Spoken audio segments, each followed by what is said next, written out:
URoseline Appolis oneminyaka engama-50 uboshwe wabe sexavunwa ngamaphoyisa.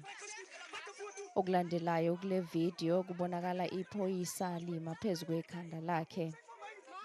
Kodwa-ke akugcini nje lapho njengoba ethi amaphoyisa aqhubeka nokumshaya uma sebefika esiteshini.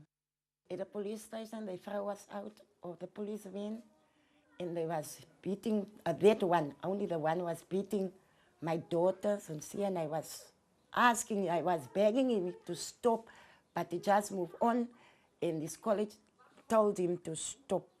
He called his name. Appolis uthi usashaqekile namanje. The college, they were standing just looking, no one doing nothing. I told the one, you will be my main witness in court.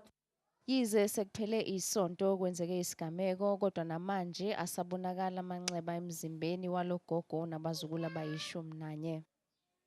Uthi uyesaba ukuvula icala ngoba esabela ukuthi hleze aphinde ahlukumezeke.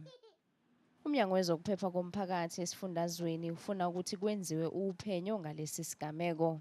With 3-4 policemen around her, and the strange thing is that they couldn't control the lady, but looking at the video footage, the fact that they even go and stand on her head, I think that is a clear sign of police brutality, and I don't think it warrants a full investigation. Okwamanje Appolis uhlela ukubuyela esibhedlela ukuyolashwa izinhlungu ezisesifubeni ezaqala ngemuva kwesigameko.